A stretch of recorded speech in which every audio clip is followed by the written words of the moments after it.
సమాజానికి తెలుగు క్రైస్తవ సమాజానికి ఆయన విషయంలో మాకు అనుమానం ఉంటాయన్న అనుమానం అంటే రికార్డెడ్ గా యూట్యూబ్ లో ఆయన నాలుగు పోషిస్తానని ఆయన కన్ను పీకేస్తానని ఎవరైతే మాట్లాడిన వీడియోలు ఇప్పటికీ యూట్యూబ్ లో వీడియోలు ఉన్నాయి.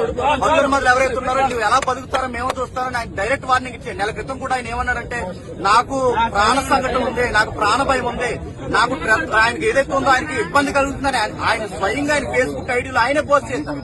అందుకు మేము అనుమానిస్తున్నాం. మాకు డిఎస్పీ గారి నుంచి మాకు కావాల్సింది ఏంటంటే ఈ యొక్క కేసుని యాక్సిడెంట్ కేసుగా కాకుండా అనుమానితమైన ఎఫ్ఐఆర్ గానీ మాకు ఇవ్వాలి, ఎంక్వైరీ చేయాలి, ఫోటోస్ మాకు చూపించాలి. మా దగ్గర ఉన్న వీడియోస్ ఎవరెవరైతే ఆయనకు వార్నింగ్ ఇచ్చారో ఆయన భూమి మీద లేకుండా చేస్తామని ఎవరైతే అన్నారో ఆ వీడియోస్ అన్ని మా దగ్గర ఉన్నాయి. ఆ వీడియోస్ అన్ని మేము డిపార్ట్మెంట్ ఇస్తున్నాం. ఇది క్రైస్తవ సమాజానికి చాలా పెద్ద గాయం. మేము ఇలాగే చూసుకున్నట్టు ఊరుకుంటే మా క్రైస్తవులు ఉన్న తలకాయలన్నీ ఎలా తీసుకుంటూ వెళ్ళిపోతారా? ఇదే చేస్తారా? ఇదే జరిగేదా? అంటే మేము మాట్లాడక మాకు భావప్రకటన లేదా? మా సబ్జెక్ట్ మేము మాట్లాడడానికి ఇంత వార్నింగ్ ఇచ్చి ఈరోజు మనుషులు లేకుండా చేస్తారా? ఇది మాకు అనుమానం. మా అనుమానాలు తీరాలి. దీనికి డిపార్ట్మెంటే న్యాయం చేయాలి.